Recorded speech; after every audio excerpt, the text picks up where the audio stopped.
Hello friends, this is part 38 of Angular 14 series, and in this session we'll discuss about that validation inheritance using control value accessor and NgControl. Okay, so also in this session we'll discuss about some of the custom pipes and directives, as one of our friend requested me to share the some of other custom pipes and directives, so that they it will be help them for to prepare the interview. Okay. Thanks for your valuable feedback and comments. Please do continue similar thoughts, whatever you are thinking, so that other people friends also can get benefited from it. Okay, so let's start it. So now if I just created one small sample wireframe diagram, you can say. So here basically I have created one DOB control, basically date of birth validation.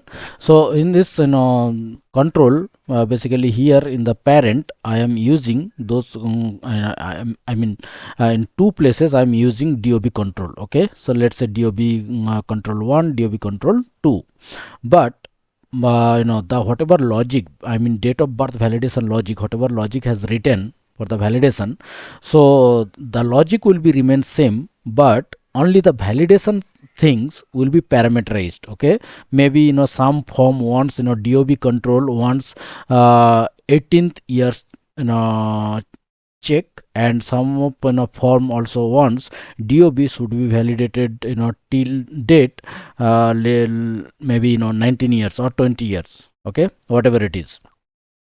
So based on that customization, we can use this DOB control. So for that, what we need to do basically, so we need to use our parent. So here you can you can see here this two control is having, I mean, wrapped with a parent form group. Okay, so here basically this is my customer form, and this customer form is having basically form group instance, and in that form group I have DOB1 and DOB2 control. Okay, and DOB1 let's say is wrapped with app validator, DOB validator, and other also DOB2 also will be same. Okay, I only change the value of the age checking. Okay, let's say up to till date, whatever date of birth you are putting in the control, so it will check whether it is less than 18 years or higher.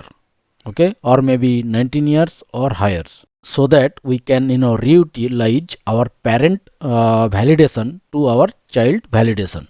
Okay, so I will not write any specific validation for this DOB control, I mean for this reusable control. Okay, so this reusable control will inherit the parent validation. Okay, so how to do that? Let's go to the code.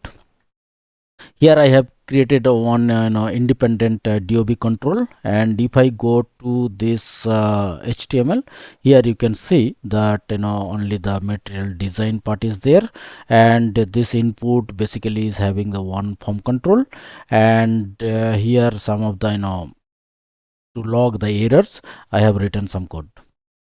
And if I go to the component TS file, here already we discussed in my previous session that what is control value accessor and how to use that.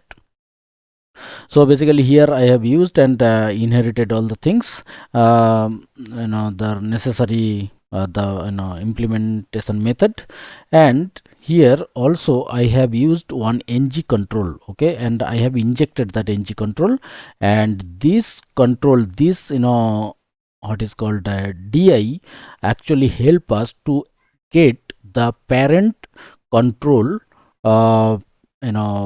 things, I mean properties, let's say values errors and any other control. Okay, whatever you are passing from parent, so all the things will be accessed through this injection. Okay, so here basically what I'm doing, NgControl and value accessor. So this NgControl is will have the value accessor properties, and we are passing our instance, I mean this component instance. Okay, so earlier if you remember, if I go to that customer select component yes file, here we have implemented we had implemented the control value accessor, and but that control value accessor we have registered as provider here.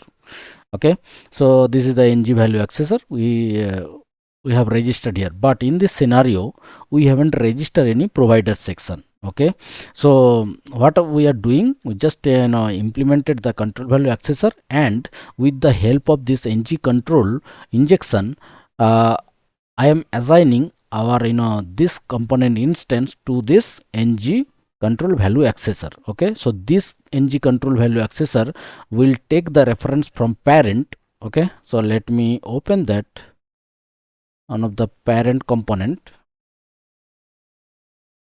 Okay, sorry, not this one. Go to that reactive simple one. Okay, go to here.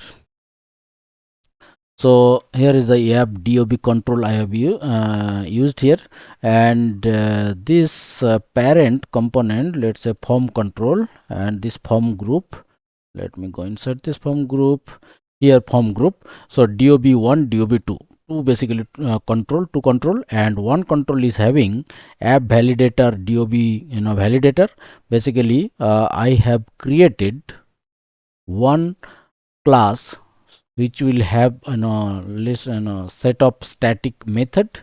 So as you aware of this, validators dot required, this is provided by Angular material, and similar way we also, I have also created here one class with static methods. Okay, so that I can use anywhere without creating any instance of this class, not directly put the class name and dot then the method name. Okay, so here basically if you see in the logic inside this dob validator, basically it will check from 1970 cut-off past year to current year, and it will check also age to check. By default 18 years will check till date, and then it will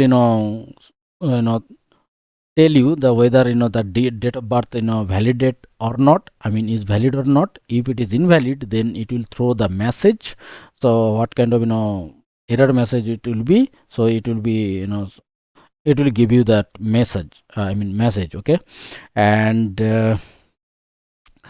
then here if I go to that parent form, here's first one by default, so 18 years will check, but the next control I am using the same thing, but here in this scenario validator is different. Okay, so I want the validation should check from 1980 years, and age should be 20 or greater than. If I go to the parent, here you can see the dob control, same control I am using. Okay, only we are passing that form control, parent form control. Okay, and if I go to that, if I go to what is called dob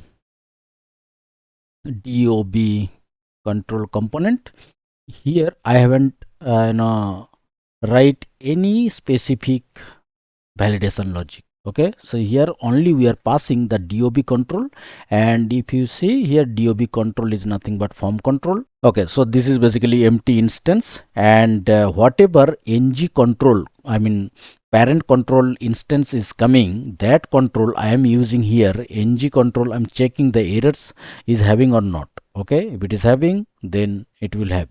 So which means parent control instance I am reading through. Okay, now let me put a debugger and show you. First of all, let's see whether it is working or not.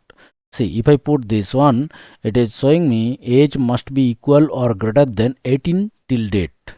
okay. But here in this scenario, if I use, so it is showing me age must be equal or greater than 20 till date, so which means 20 years it is checking, and here it is 18 years checking. Now let me change the year, let's say uh okay, 2004.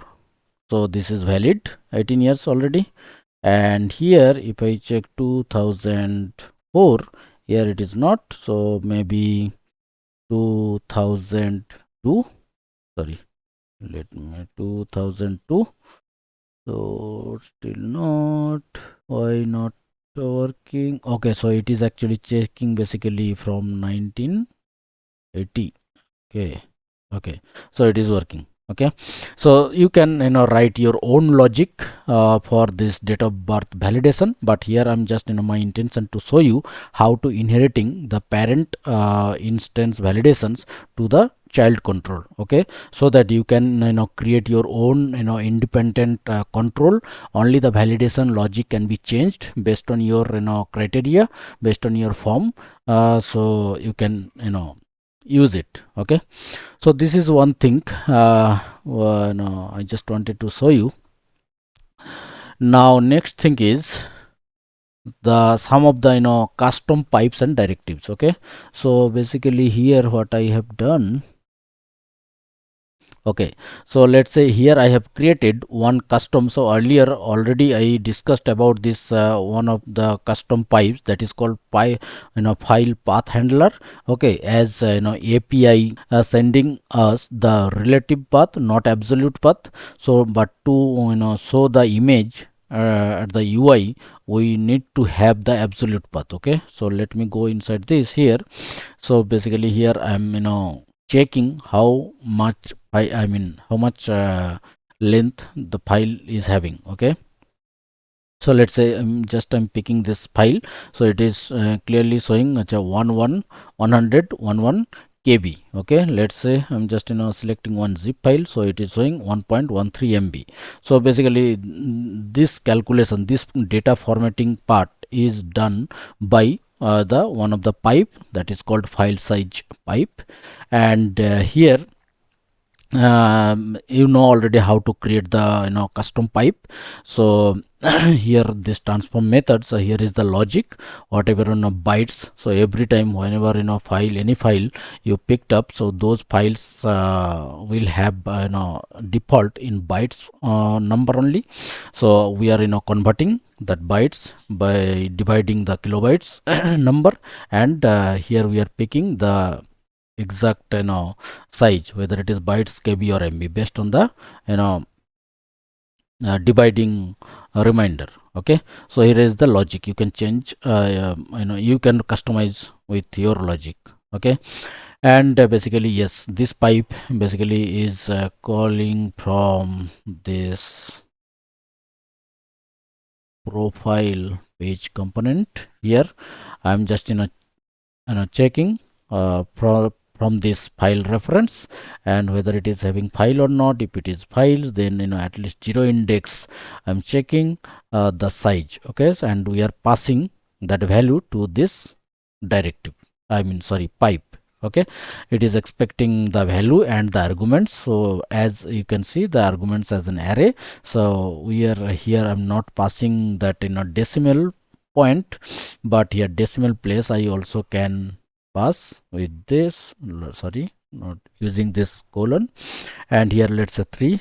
Okay, so instead of showing 2 decimal place, it will show. Okay, so here basically once I pick the file, so here 3 decimal place it is showing. So we can customize. Okay, so this way we can create the custom pipe. So basically pipe, as you know, to format the data. Okay, how to data will appear on the screen. So for that purpose we can create our custom pipe. Okay, so this way, so other so many other example also is there, but as of now I'm showing you this example. And also last time I showed you that file path converter, and from relative path to absolute path. Also, if you check my previous session, one of the famous authorization directive, based on that user role, basically the DOM will be manipulated. Okay, but so this is one of the pipe. And now let me talk about the directive. So basically here I have created two directive, that is email validator and the phone validator. Okay, first let me talk about this email validator. So as you I already discussed about this validator interface when we discussed about that control value accessor. So a similar way also we can implement in the directive level as well. So basically here validator, and that validator is having that validate and register on validator change method. And here basically I have already written that logic inside this static class, and here email validation logic already written. And here actually this is email regex, and it will it is checking basically whatever value is coming from the parent, whether that value is up to mark with this regex or not. If it is not valid, then it is throwing an error and indicator, and with the message also. Okay, because why I have written this inside the static class, because this method also can be used inside the reactive form. Okay, so that is what I have kept this inside a separate class, so that it can be reusable. Okay, so inside this validator I'm just checking whether app validator is validated the email validator or not. I'm passing the control as a closer, the closer. What about the closer in the JavaScript? Why I'm going to use that? Okay, so here I'm passing the second parameter as a control, and here it is checking whether that control value is having or not. If it is having, then yes, that it will check that validation. Okay, and based on that I'm just returning through. And if I go to that template driven HTML here, okay, email, yes, this email validator directive I used here. And basically whenever user set the email value here, this validator will check whether it is valid email or not. If it is not valid, then this email validator directive will return an object, error object. That error object basically will copy to this input element, and here other code will be remain same. Like I'm taking the reference and I'm checking whether that email reference is having that required errors or not, or invalid email. If it is invalid email, then what kind of message it is throwing by that directive, that is also I am reading through here. Okay, so let me go to that forms here, and let's say here I'm putting this. See, moment I put the invalid email address, it is this kind of message it is coming from that custom value. Okay, so this is the way we can create our own custom validation. But my suggestion would be always whenever you create any custom validation, try to keep all the methods as a static inside this your validator class, so that class, that method can be reutilized by the reactive form as well as any directive or any other pipe wherever you want. Okay, now similar way also I have created that phone number validation. Okay, so here basically what I'm doing for phone number, let's say just go to this landline number. Let's say I'm putting this. See, automatically that hyphen added to this input. Okay, moment I put that different invalid phone number, it is showing invalid. Otherwise if it is valid, then it is showing me it is a valid indicator. Okay, so basically that hyphen, whenever you type any of the number, it will automatically add that hyphen. Okay, so what kind of logic I have written here, let's see. So I have created that phone validator directive, and similar way I also implemented that validator part and also registered here ng validators. And here I've implemented this validate method. So inside this it is checking whether that phone validator is having is it valid or not. Okay, so here is the regex for phone number, and it is checking whether that phone number is valid or not. If it is not valid, then invalid message it is throwing. Also it is showing, throwing hints. Okay, so what kind of you are making mistake, so it will throw hints. Okay, now if I check here, it is checking, and also parallelly also it is checking whenever you are typing something inside the value. I am actually formatting that with this hyphen. Okay, so here I am checking, I have written that logic.